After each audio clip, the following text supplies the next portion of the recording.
pagi teman-teman kelas 5 di seluruh Nusantara. Bagaimana kabar kalian hari ini? Semoga sehat selalu ya. Pagi ini Kak Kinan sedang membaca buku sambil makan buah. Membaca buku itu menyenangkan loh teman-teman. Dan makan buah itu sangat penting bagi kesehatan kita. Kalian sedang baca buku apa hari ini? Dan sudahkah kalian memakan buah? Oh ya, sebelum kita memulai pelajaran hari ini, jangan lupa ya kita untuk berdoa agar ilmu yang kita dapatkan bisa diterima dengan baik dan bisa bermanfaat.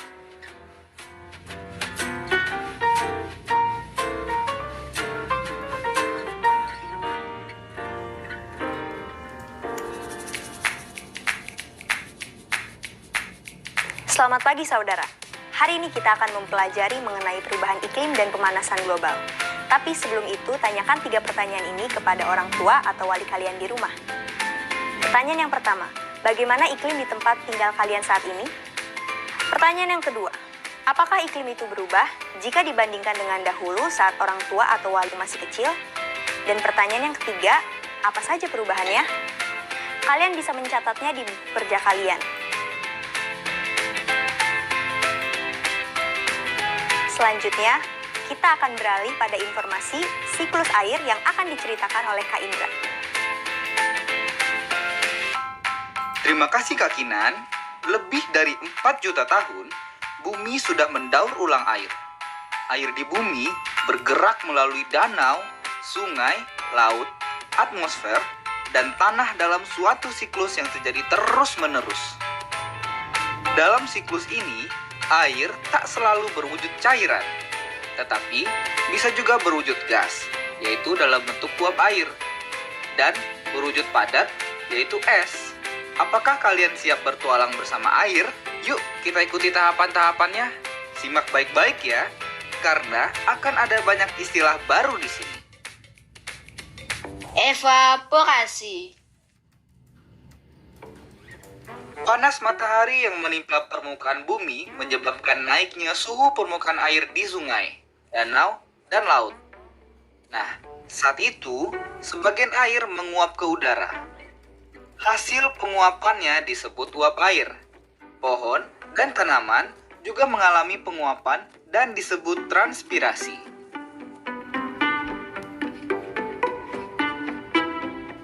Kondensasi. Uap air naik ke atas dan bertemu udara atmosfer yang dingin. Karena bertemu dengan udara yang dingin, uap air mengembun menjadi titik-titik air. Proses ini disebut kondensasi.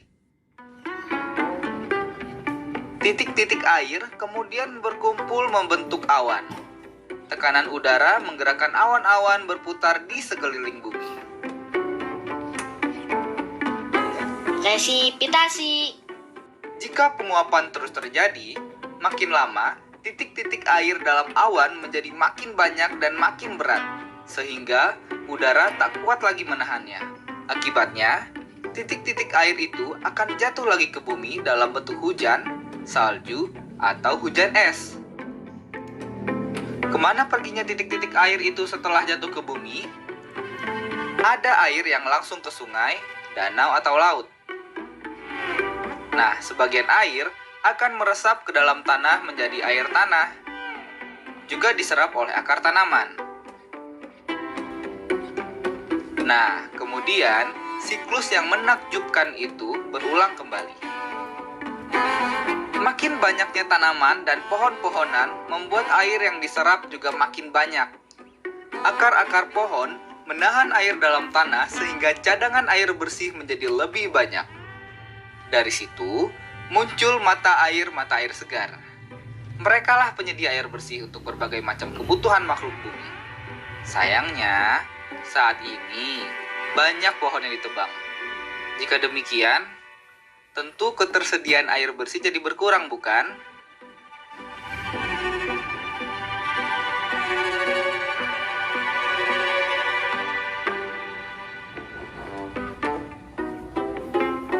Saat ini, bumi sedang mengalami perubahan iklim.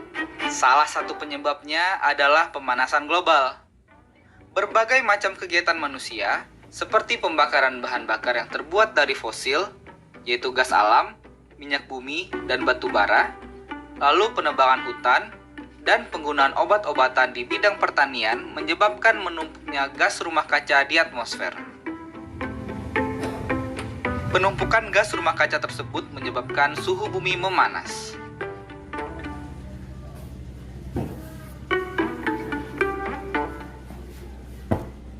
Wah, kenapa bisa begitu?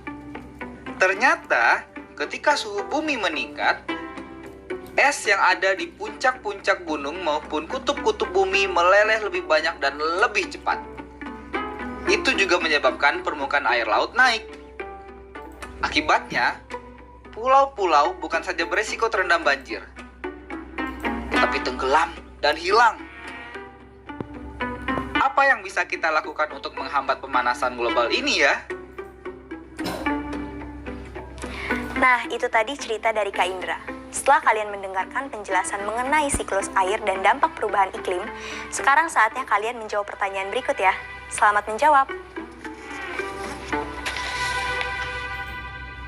Kita jawab sama-sama ya. Apa yang terjadi setelah permukaan air dan tanaman memanas akibat terkena sinar matahari?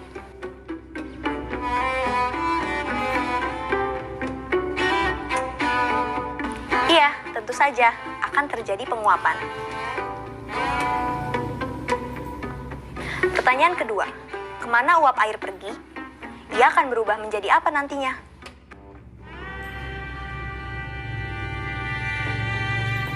Iya benar, uap air berbentuk gas dan akan bergerak naik ke udara. Di udara, uap air akan terkondensasi menjadi titik-titik air yang kemudian berkumpul menjadi awan. Selanjutnya, kemanakah perginya titik-titik air yang jatuh kembali ke bumi?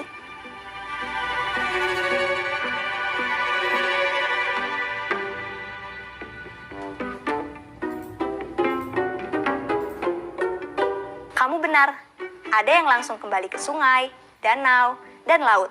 Ada juga yang langsung meresap ke dalam tanah. Untuk pertanyaan terakhir, kalian bisa menanyakan langsung kepada orang dewasa di rumahmu ya. Apabila mereka tidak mengetahui apa itu pemanasan global dan dampaknya, kalian bisa membantu mereka memahaminya dengan ilmu yang baru saja kalian dapatkan.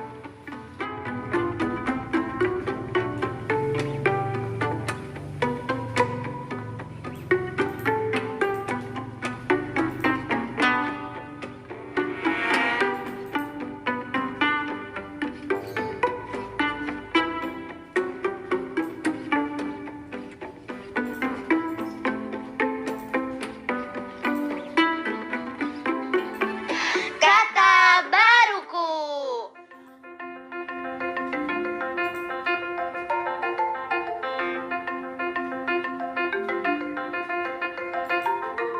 Penguapan.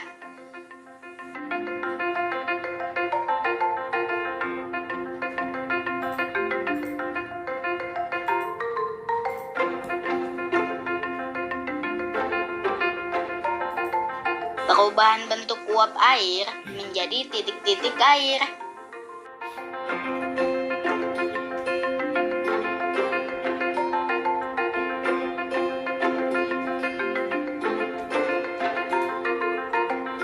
Turunnya hujan, es, atau salju akibat dari udara tak sanggup menahan titik-titik uap air yang sudah terlalu berat menuju ke permukaan bumi.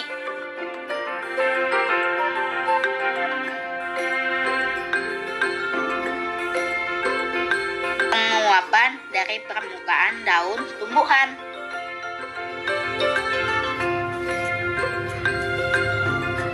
Pemanasan global.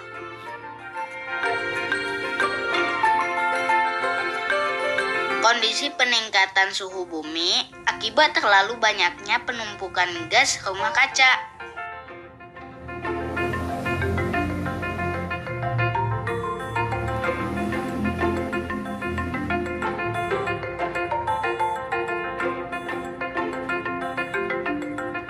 Sekarang, lengkapilah kalimat di layar dengan memilih kata-kata yang disediakan dalam kotak di atas layar. Selamat mencoba!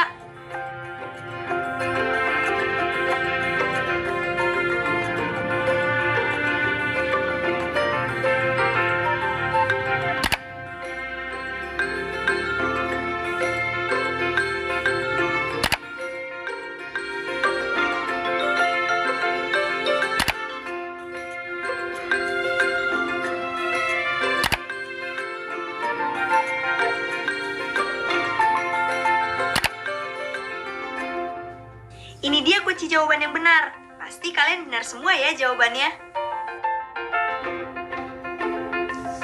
Kalian sudah menyaksikan informasi tentang siklus air yang menakjubkan dan perilaku manusia yang berhubungan dengan perubahan iklim yang terjadi belakangan ini.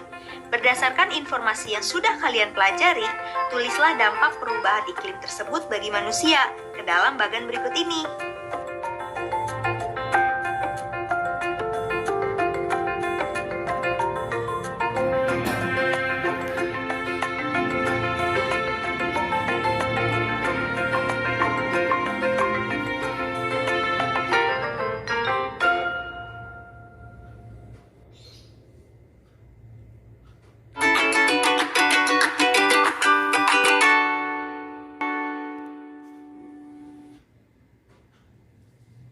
Ayo mengira.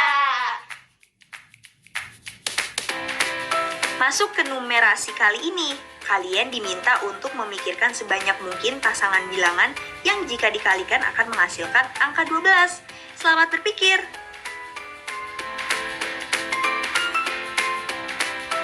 Bagaimana? Mudah kan? Apabila kalian mengalami kesulitan, kalian bisa memasukkan angka paling kecil terlebih dahulu. Misalkan angka 1. Angka 1 dikalikan berapa ya agar menjadi angka 12? Tentu saja dikalikan angka 12. Lalu setelah 1 ada angka 2. 2 dikalikan berapa ya agar menghasilkan angka 12? Tentu saja angka 6. Setelah itu angka 3. Angka 3 dikalikan berapa ya agar menghasilkan angka 12? Tentu angka 4. Dan berlaku sebaliknya. 4 kali 3, 6 kali 2, dan 12 kali 1. Mudah kan? Kalian juga bisa menghitungnya dengan menggunakan pembagian loh.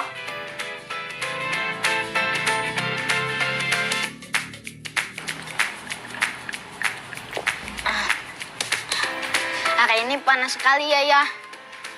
Iya kak, cuaca saat ini lebih panas dari biasanya. Padahal dulu ayah waktu kecil nggak sepanas ini loh. Ayah tahu dari mana kalau sekarang lebih panas? Ayah kan suka ngecek situs BMKG. Nah, di situ biasanya ada tuh data perubahan suhu setiap bulannya. BMKG itu apa ya? Badan Meteorologi, Klimatologi, dan Geofisika. Oh, aku tahu ya.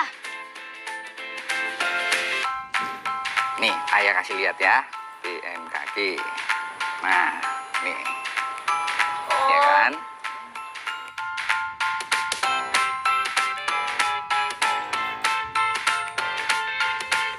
Lihat ini, tampak garis merah selalu berada di atas garis biru. Pada grafik, makin tinggi posisi garis, makin tinggi pula suhu udara yang ditunjukkan. Artinya, suhu udara tahun ini memang lebih tinggi dibanding suhu udara 10 hingga 30 tahun yang lalu. Kondisi ini dikenal dengan nama global warming atau pemanasan global. Berdasarkan data BMKG tersebut, suhu udara tahun ini mengalami kenaikan sebesar 0,60 derajat Celcius dibandingkan catatan suhu 10 hingga 30 tahun yang lalu. Pemanasan global adalah kondisi yang sangat membahayakan lingkungan.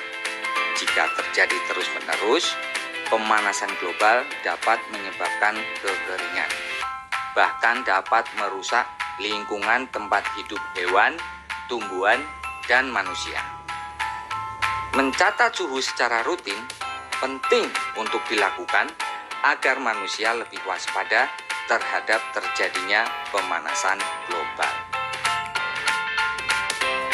Apakah kalian juga merasakan cuaca panas di luar rumah? Kalian telah mempelajari penjelasan tentang pentingnya mengukur dan mencatat perubahan suhu di sekitar kita. Ilmuwan mencatat suhu lingkungan dan mempelajarinya untuk mengetahui perubahan iklim yang terjadi. Untuk mengukur suhu udara di sekitar kita diperlukan alat yang bernama termometer ruangan. Saat ini kita dapat lebih mudah mengetahui suhu udara di sekitar kita tanpa harus mengukurnya sendiri. Informasi tersebut sudah tersedia di internet atau smartphone. Informasi tentang suhu udara juga sering disampaikan dalam acara perakiraan cuaca di televisi dan radio, serta melalui surat kabar. Sekarang, kalian bisa lihat data perubahan suhu selama seminggu di Pontianak.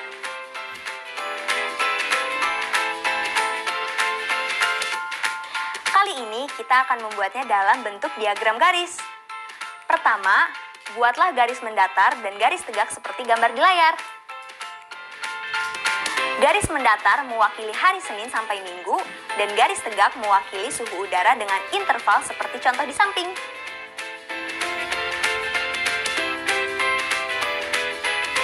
Siapkan pensil warna dan buatlah titik pada pertemuan hari dan suhu yang sesuai. Kita ambil contoh dengan menggunakan data suhu udara di kota Pontianak tadi. Buatlah titik pada perpotongan garis yang menunjukkan hari Senin dan suhu 29 derajat Celcius. Selanjutnya, buat lagi titik perpotongan garis yang menunjukkan hari Selasa dan suhu derajatnya 33 derajat Celcius. Dan seterusnya.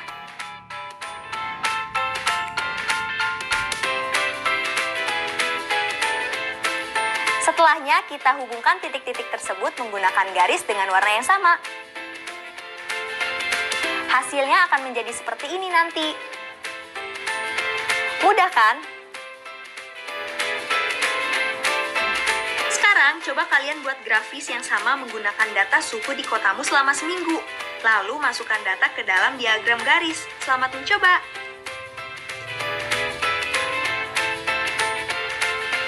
Proyek kreatif minggu ini.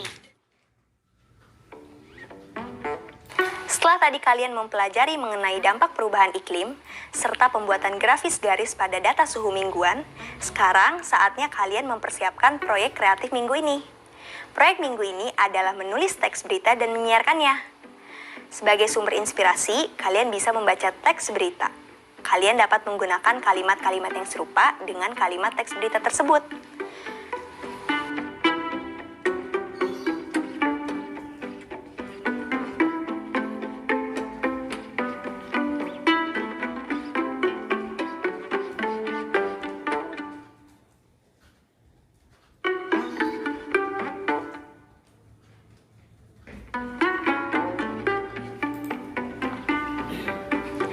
Tema teks berita sederhana yang akan kamu buat tentunya berkaitan dengan hal-hal yang sudah kamu pelajari di subtema kali ini. Yang pertama, perubahan iklim. Yang kedua, pemanasan global. Dan yang ketiga, cara-cara merawat bumi.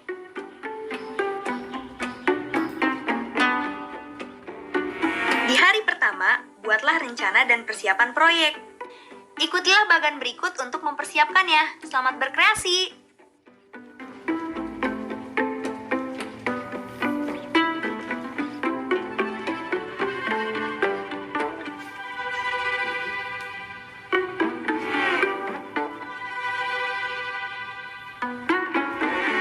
Refleksi.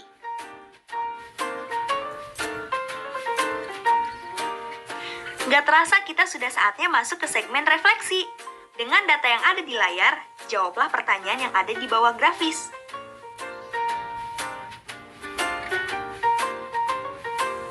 Sekarang kita jawab bersama-sama ya. Untuk soal nomor 1, pada tahun berapa tercatat suhu rata-rata tertinggi?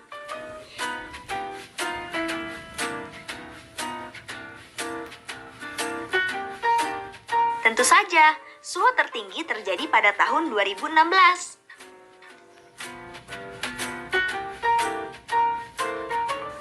Soal kedua, pada tahun berapa tercatat suhu rata-rata terendah?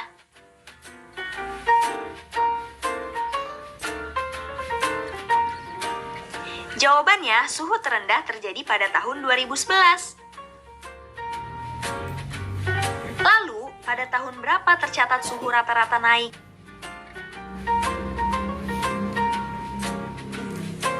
Suhu naik pada tahun 2012, 2013, 2015, 2016, dan 2020.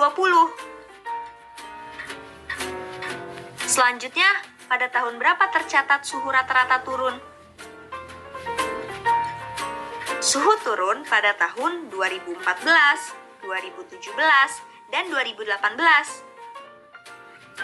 Terakhir, berapa derajatkah kenaikan suhu yang terjadi dari tahun 2019 sampai tahun 2020?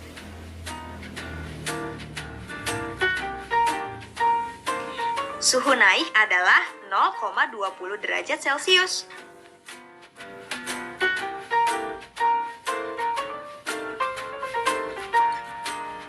Tak terasa sudah 25 menit kita mempelajari perubahan iklim, pemanasan global, hingga suhu pada grafis garis. Semoga pelajaran hari ini bisa berguna bagi kita semua. Saya Kak Kinan undur diri dulu, sampai jumpa besok. Salam!